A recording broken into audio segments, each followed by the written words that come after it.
welcome to Mr. Randy's Wine and Spirits. I am Mr. Randy, and today we're going to be doing another episode of Final Pour. Now, if you're new here, welcome. If you're a returning viewer, welcome back. We missed you.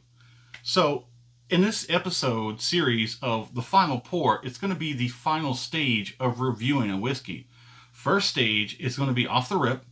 That's where we bring the bottle home, we crack it open, we get that first pour with our first impressions. Usually that was done off screen, at my leisure, kind of helped out with scheduling.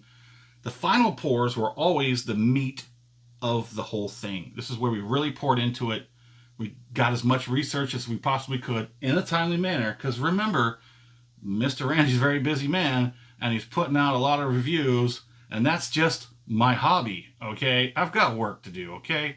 So thank you for joining in. I really appreciate you spending the time with me as I spend my time doing this. This is my labor of love. Again, it's not just a hobby.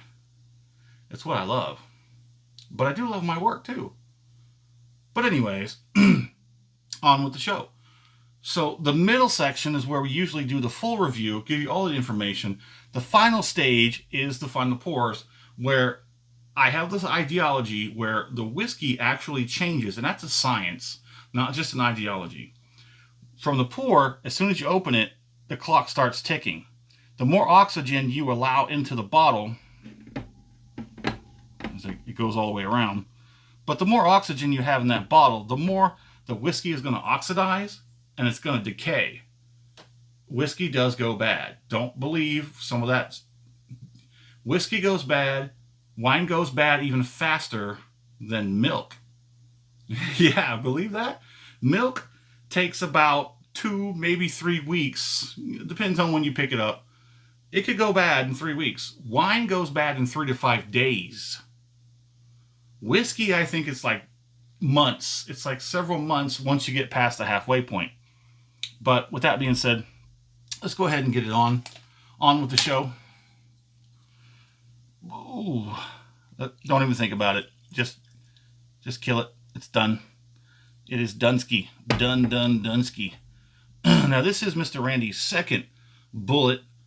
His first was the Bulleit Rye. This is actually lighter than the Rye, to be honest. And let's see. Viscosity is still relatively nice.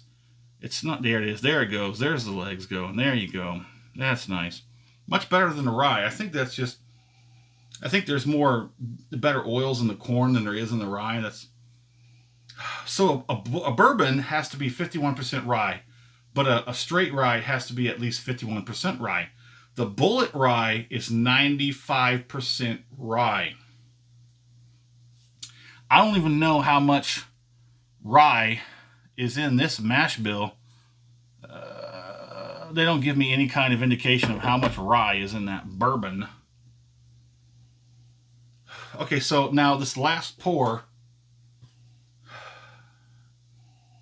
the nose is muted. It still seems like it's got a little bit of strength, but there's not a whole lot left in it.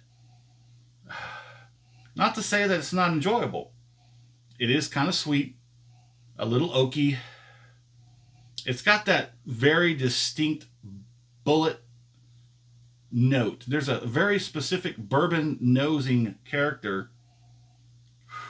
It's even in the rye. It's not as pronounced in the rye because the rye is taken over.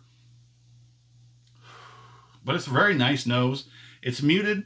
I wouldn't say it's soft. I would say it's more of a muted. It's toned down quite a few notches. Let's go ahead and get on palate.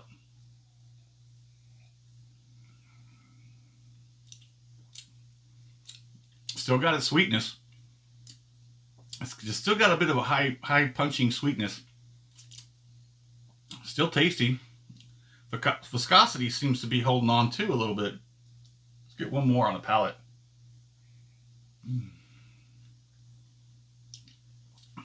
That's actually pretty good. I wouldn't say that the palate is muted. I would say it's more of a softened. I don't pick up any of that decay that I usually pick up on the last pour of a whiskey. There's usually that sickly, sweet, sour sort of, off-putting sort of characteristic on the palate. I'm not picking it up on this one. I've given this one just as much time as any other bottle, even though the caveat being it is a 375 milliliter and not a 750 full standard. Let's go ahead and get a finish on this one.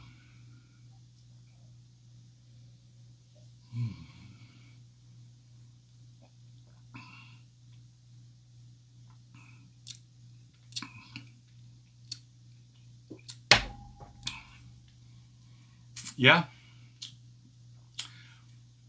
that is relatively in line with the palate. There is a little more on the back end still, which is impressive. Because even though, all things considered, the finish still has a little bit life left in it, and it's not going out with a fight. It's going to let you know that it was there. Nothing off-putting, nothing too extreme, but just enough to say, hey, I was here.